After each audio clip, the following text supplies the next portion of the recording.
ప్రపంచంలో ప్రతి 100 మందిలో 70 మందికి వెజనల్ ఇన్ఫెక్షన్స్‌తో అంటే యూరినరీ ట్రాక్ ఇన్ఫెక్షన్స్‌తో సఫర్ అవుతున్నారు అని అంటే చాలా ఆశ్చర్యం కలిగిస్తది. ప్రత్యేకించి వెజనల్ ఇన్ఫెక్షన్స్ వెజనల్ ఇన్ఫెక్షన్స్ వచ్చినప్పుడు ఏమవుతదంటే ఆడవాళ్ళకి వైట్ డిశ్చార్జ్ రావడము, ఇరిటేషన్‌గా ఉండడము, యూరిన్‌కెళ్ళినప్పుడు మంటగా ఉండడము ఈ విధంగా ఉంటూ ఉంటుంది. నేను రీసెంట్‌గా వింటున్నటువంటి కొన్ని విషయాలు ఏందంటే మనకు చాలా మంది ఫోన్ చేస్తారు. వాళ్ళు చెప్పింది ఏందంటే, "సార్ మనం ఎన్నో దగ్గరలు తిరిగినాము, ఎన్నో రకాల మందులు వాడినాము. అయినా గాని ఆ మందులు వాడినప్పుడు మాత్రం కొంచెం తగ్గుతుంది. తర్వాత వచ్చేస్తుంది వెజనల్ ఇన్ఫెక్షన్ అని చెప్తున్నారు." సో ఇక్కడ ఉన్న పాయింట్ ఏంటంటే మామూలుగా వెజనల్ ఇన్ఫెక్షన్స్ రాగానే ఫస్ట్ వాడేటటువంటి మెడిసిన్స్ ఏంటి అంటే యాంటీబయాటిక్స్, యాంటీఫంగల్స్, వెజనల్ వాషెస్ వాడతారు. వాటిని వాడినప్పుడు ఏమవుతుంది, అక్కడ ఉన్నటువంటి బ్యాడ్ బ్యాక్టీరియాను అప్పటికప్పుడు కంట్రోల్ చేస్తుంది. అదే సమయంలో ఈ యాంటీబ్యాక్టీరియల్కి, వెజనల్ వాషెస్కి, యాంటీ ఫంగల్స్కి good bacteria, bad bacteria difference తెలియదు.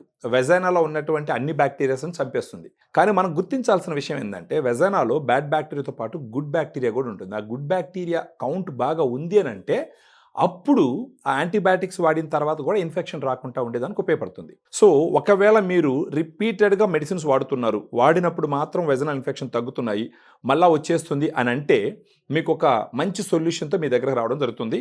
మన దగ్గర ఫెమీ డిలైట్ అని చెప్పేసి ఒక ప్రోడక్ట్ ఉంటుంది. ఇదేంటంటే ఫస్ట్ గుడ్ బ్యాక్టీరియా.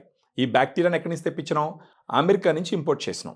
దీంట్లో వచ్చేసి lactobacillus రామ్నోసిస్ HN001, lactobacillus acidophilus LA14 అనేటటువంటి 2 గుడ్ బ్యాక్టీరియాని ఒక 20 సంవత్సరాలుగా అక్రాస్ ద గ్లోబ్ వాడుతూ ఉన్నారనమాట. ఈ బ్యాక్టీరియా అంటే క్యాప్సుల్, దీంట్లో వచ్చేసి ఒక బాటిల్లో 30 క్యాప్సుల్స్ ఉంటాయి. ఈ క్యాప్సుల్ నుంచి ఒక్కొక్క క్యాప్సుల్ తీసుకొని రోజుకి మీరు నైట్ భోజనం తర్వాత ఒక్కొక్క క్యాప్సుల్ మింగాలి.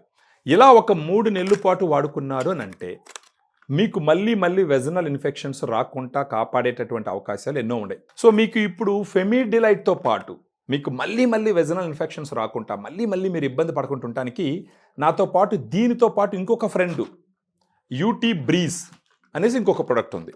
సో ఇవి 2 వాడాలి. ఇది ఎలా వాడాలి అంటే మనకు ఫెమిడిలైట్లో ఉన్నటువంటి క్యాప్సుల్ నైట్ టైము భోజనం తర్వాత రోజుకొకటి ఒక 3 నెలల పాటు వాడుకుంటే, అదేవిధంగా UT బ్రీజ్ దీంట్లో ఇప్పుడు మీరు చూసినారంటే ఇలా ఉంటుందన్నమాట స్ట్రిప్.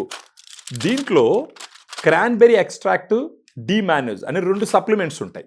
ఇప్పుడు ఈ UT బ్రీజ్ ఏం చేస్తుందంటే, UT అంటే యూరినరీ ట్రాక్ బ్రీజ్గా ఉండే విధంగా, ఎలాంటి ఇన్ఫెక్షన్ లేకుండా చేసే విధంగా ఈ పేరు పెట్టడం జరిగింది. దీంట్లో ఉన్న ట్యాబ్లెట్ రోజు మార్నింగ్ భోజనం తర్వాత ఒకటి తీసుకోవాలి. ఇది మాత్రం ఒక నెల రోజులు వాడుకుంటూ దీన్ని ఒక 3 నెలల పాటు వాడుకుంటే మీకు మళ్ళీ వెజనల్ ఇన్ఫెక్షన్స్ రాకుంటుండేదానికి అవకాశాలు చాలా ఎక్కువ ఉన్నాయి.